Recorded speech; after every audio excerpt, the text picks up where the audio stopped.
Welcome back to speak easy. Doctor Shaista Lodhi के clinic में हैं हम in Karachi, one of her 6 clinics all over Pakistan. What a huge feat, एक clinic भी खोलना। जब पहला क्लिनिक आपका खुला था, क्या फीलिंग थी? एस्टेब्लिश्ड लोग थे इस फील्ड में, तो मुझे बड़ा ह्यूमिलिएशन भी फील होता था। उसकी रीज़न थी कि जब मैं जाती थी तो मुझे ये फील कराया जाता था कि आप तो टीवी की हैं, आप किधर डॉक्टर क्या, और मेरी डिग्री के बारे में लोग पूछते आपने किया? आपने BDS किया है कि आप MBBS हैं? ये कौन लोग पूछते? ये सारे Established। हाँ, एस्टेब्लिश्ड सीनियर बड़े नाम। और उसके बाद फिर चीज़ें चेंज हो गई। उस वक्त मुझे लगता था, और उस वक्त मुझे ज़रूरत थी काम करने की, इसलिए काम करने की कि जियो पे एक चीज़ हुई और फिर मेरा वो वाला करियर फिर थोड़े दिन के लिए होल्ड पे चला गया था। टीवी का। मेरे बच्चे स्कूल जा रहे थे Ayesha, And they were young? Obviously मेरे बच्चों को स्कूल जाना था, चीज़ें थी, तो मेरी कुछ समझ में नहीं आ रहा था। तो ये मजबूरन आपने किया, but then it became हाँ, लेकिन मजबूरन कहिए नहीं, मैं उससे पहले ऑन एंड ऑफ करती थी बिकॉज इस फील्ड में मुझे बहुत इंटरेस्ट You're a doctor। लेकिन उसके बाद आहिस्ता आहिस्ता आहिस्ता फिर मैंने अपने आप को इक्विप्ड किया, पढ़ा, चीज़ें की, और आहिस्ता आहिस्ता ये इस तरह से हो गया। लेकिन इट वॉज टफ, मुझे इट वॉज वेरी टफ। हाँ, मैं आप ये समझ लें कि मुझे ना कभी कभी शर्म भी आती थी। मैं सोचती थी कि यार मैं इतनी छोटी क्लिनिक और मेरा नाम इतना बड़ा बढ़ गया है, और तो मैं ये कैसे अजीब सी चीज़ होगी कि मैं इतनी छोटी सी, लोग क्या सोचेंगे कि इतनी छोटी क्लिनिक लेके ये डॉक्टर साहिबा बैठी हैं। फिर मैं सोचती थी नहीं, अब हर सुबह मेरे लिए एक नई सुबह होती थी, एक नया बैटल होता था। 2008 में पहला मॉर्निंग शो आपने शुरू किया, किसने कन्विंस किया कि ये करना है, या you wanted to do it? पैसों की ज़रूरत थी, तो करना था। मेरे पास कोई चॉइस नहीं थी। अगर होती और मुझे पता होता तो शायद मैं कुछ सिलेक्शन कर लेती अपने काम के हवाले से। मैं वो चॉइस ही नहीं थी, तो मुझे करना था, तो मैंने कर लिया। मुझे कोई रिग्रेट नहीं है कि मैंने क्यों किया, किस लिए किया, ये किया, वो किया। वो एक चीज़ थी, गुजर गई। अच्छी भी चीज़ें की। हर काम में अच्छे और बुरे दोनों पहलू होते हैं, तो अच्छा किया।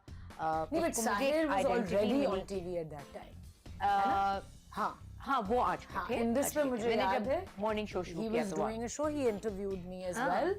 तो उनसे इंस्पायर हुए, या आपने देखा कि अच्छा भाई भी कर रहा है? टीवी पे मैं पहले आई थी।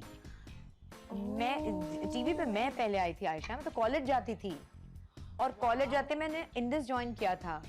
तो हमने अपनी पॉकेट मनी निकालती थी उधर से। हाँ, और फिर मैंने अपने बहुत सारे कोर्सेज हैं मेडिकल के, जो बहुत सारे तो नहीं, हाँ, कुछ कोर्सेज की फी खुद दी इंडस से करके निकाल कर। और फिर आपने मॉर्निंग शो अपना शुरू किया, फिर 2 चैनल्स पे किया, and then this aesthetic clinic started. कैसा रिस्पांस उस वक्त आता था? बहुत अच्छा रिस्पांस आता था उस वक्त। एस्थेटिक्स या रीजनरेटिंग मेडिसिन के बारे में कोई बात ही नहीं करता। बिल्कुल। कुछ को पता ही नहीं था कि हार्मोन्स क्या होते हैं। हाँ, 2-3 हार्मोन्स हैं जिनके बारे में अब तक भी हमें पता है। वो इंसुलिन, अच्छा, FSH, एस्ट्रोजन के बारे में कोई बात नहीं करता, प्रोजेस्टेरोन के बारे में लोग बात नहीं करते। कौन सी स्टेज पे वो क्या होता है, कैसे होना चाहिए, ये हम इसके ऊपर बात नहीं करते। हाँ, आर्टिफिशियल टेबलेट्स लेना हमें बहुत आती। कितनी स्किन की प्रॉब्लम्स हैं दुनिया में, चाहे मर्द हो, औरत हो, कोई जेंडर हो, कोई एज हो।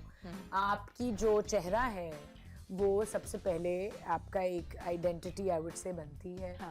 एंड अगर आपकी स्किन आप सोसाइटी के ब्यूटी स्टैंडर्ड्स के मुताबिक नहीं लगे, छोड़ दें सोसाइटी को आप। उसके बावजूद भी वो प्रेशर छोड़ दें, उसके बावजूद भी आपने अच्छे कपड़े पहन लिए हैं, नहीं भी पहने हैं, जो भी, लेकिन आपको आपका दिल चाहता है और आप ये डिजर्व करते हैं कि आपकी इमैक्युलेट स्किन हो, आपका अपना कॉम्प्लेक्शन जो आपने फैमिली से इनहेरिट किया है वो हो, लेकिन वो साफ हो, उस स्किन पे कोई ब्लेमिशेस, स्किन पे कोई पिगमेंटेशन। मुश्किल है ये तो। देखो, we are born pigmented, Asians are born pigmented, ठीक है। ये हमें समझना होगा कि ऐसा नहीं हो सकता कि ऊपर से नीचे तक एक रंग हो जाए, ये पॉसिबल नहीं है। लेकिन हाँ, वो फ्रेश हो सकता है, वो ज्यादा डार्क होने से बच सकता है। जरा ये तो बात करते हैं गोरा कॉम्प्लेक्स और डार्कनेस, इसको कैसे फाइट करती हैं आप? How do you change people's minds, और डू यू नॉट? ये बहुत मुश्किल है कि भाई गोरा होना है, ये बहुत मुश्किल है अनफॉर्चुनेटली।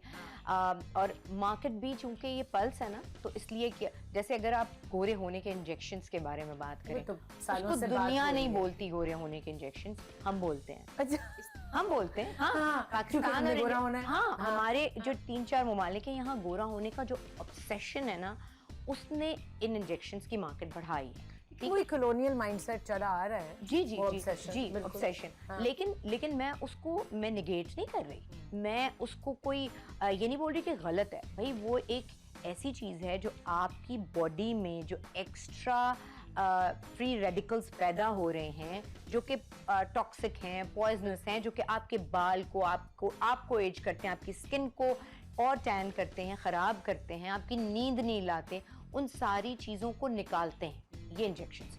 तो वो एक जगह की अगर सफाई हो जाती है, डिटॉक्स करते हैं आपकी बॉडी को, बिल्कुल। जब सफाई हो जाती है वही तो नाम उसका ले लें। Reflection. Glutathione, it's a liver cleanser. जी, लेकिन जब एक्सेस में लोग उसको यूज करना चाहते हैं, एक्सेस में मैल प्रैक्टिसिंग भी है, बट वो डिपेंड करता है कि आप कौन सी क्लिनिक और किधर से करा रहे बिल्कुल करा हैं। रहे Yes, आप पर केजी बॉडी वेट पूरा कैलकुलेट करके फिर आपको दिया जाना। करते हैं।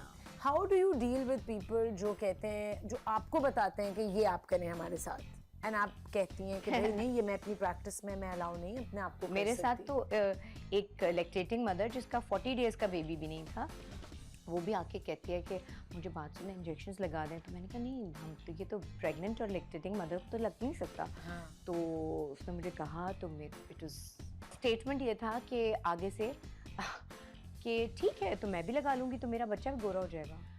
तो ये हमारा माइंडसेट है। तो माइंडसेट कैसे चेंज कर? ये माइंडसेट बहुत मुश्किल है चेंज करना।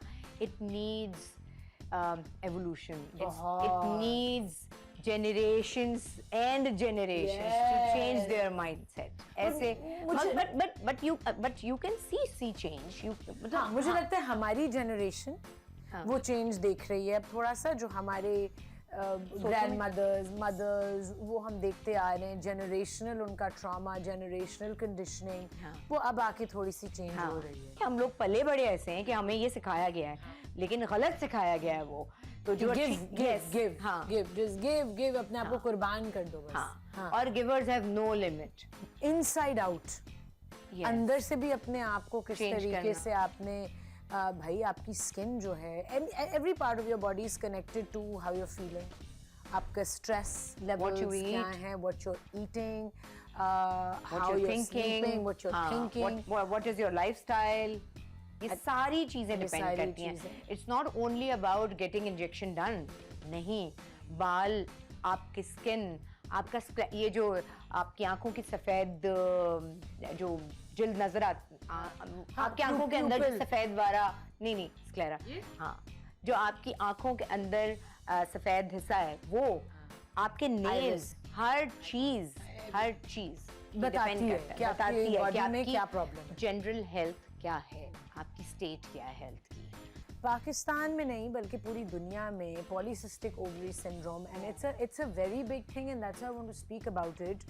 इतना प्रेवलेंट है अब that it is leading to a kind of epidemic now. It's an epidemic now, ठीक है, और ये डाइट पे ही ज्यादा बेस्ड है। डाइट, लाइफस्टाइल, डाइट भी और लाइफस्टाइल वो इंक्लूड हर उस चीज़ में आ जाता है ना, बिकॉज हमारे यहाँ अब बच्चे और उनके लाइफस्टाइल ये हो गए हैं कि ऑनलाइन हर चीज़ है। आप शॉपिंग पे नहीं जाते, हम शॉपिंग पे जाते थे अम्मा के साथ, हम, हाँ, अब ऑनलाइन हर चीज़ है, पढ़ाई भी ऑनलाइन है, तो उनकी फिजिकल एक्टिविटी तो कोई रही नहीं है। बाहर सन का एक्सपोजर हमने ये डरा दिया है कि बाहर स्किन कैंसर हो जाएगा, हाँ, बाहर नहीं जाना, जब वो खत्म हो गया। Vitamin D is the biggest healer. Yes. Yeah. What's the best time to go in the sun? सुबह, अर्ली मॉर्निंग, बिटवीन 6 and 8, हाँ, 9 तक भी कर सकते हैं आप कराची वाले। सनब्लॉक के बगैर? नहीं, no, not at all. Sunblock के बगैर तो जाना नहीं है ना। लेकिन अगर सुबह 7 बजे आप सनब्लॉक के बगैर हो, सूरज की जो हार्शनेस है ना, वो कम हो जाती है उसके बाद, 5 o'clock के बाद। 5 o'clock के बाद, यस। लेकिन सूरज लें, बहुत ऐसा नहीं है। और खास तौर पे जैसे आपकी अगर ब्लाइंड्स हैं, विंडोज हैं, बड़ी हैं, और उसके सूरज आ रहा है, तो प्लीज अपने घर में जो बुजुर्ग हैं, अपने घर में जो बच्चे हैं, उनको कोशिश करें वो, यस, बिठाएं प्लीज। बालकनी पे बैठे, टेरेस पे हर बैठे जगह तो हैं। हमने पर्दे डाल दिए। हर जगह पर्दे हाँ, डाले हुए हैं। सूरज की रोशनी कहीं से अंदर ना आए, लेकिन और बच्चों खवातीन- को आदत कर दी है कि सिर्फ लैंप की रोशनी। बट शाइस्ता खवातीन बाहर भी तो नहीं ज्यादा जाती और जा सकती ना। अब मेरा दिल चाहता है मैं बाहर अपने नीचे अपार्टमेंट के गार्डन में बैठ जाऊं शॉर्ट्स पहन के। मैं तो नहीं बैठ सकती, मतलब ऑब्वियसली नॉट, या अपने टेरेस पे या वॉक ही कर लूं। मुश्किल है, इसीलिए आई थिंक सिक्योरिटी चीजें, ज्यादा है। हाँ, रीजंस भी ऐसी होंगे। वही ना, लाइफस्टाइल आपका हो, लाइफस्टाइल मॉडिफिकेशन बहुत जरूरी है। अगर चलें सूरज की रोशनी अव्वल तो लेनी चाहिए, वो नहीं ले सकते तो एटलीस्ट कोई जिम, कोई ऐसा आपकी रूटीन तो होनी चाहिए जिसमें कहीं 20, 30, 40 मिनट्स आपकी बॉडी मूव कर रही है।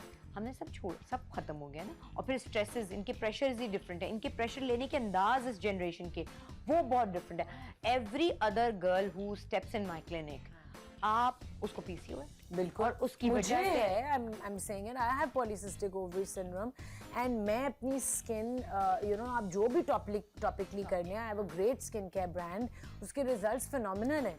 लेकिन जब मेरे हार्मोन्स इम्बैलेंस्ड हैं तो आपको वो एक्ने तो भी मेरी आएगा, skin आपके पे बाल भी आएगा। बिल्कुल Exactly. ऐसे ही होगा। किसी का वेट ज्यादा होगा, किसी के बालों की ग्रोथ ज्यादा होगी। सो वो अंदर से जो अपनी हीलिंग करनी है, हाय वो बहुत मुश्किल है। हाँ, लेकिन अच्छा, वो एक अभी break कमिटमेंट लेंगे, है। ओके, ब्रेक लेंगे।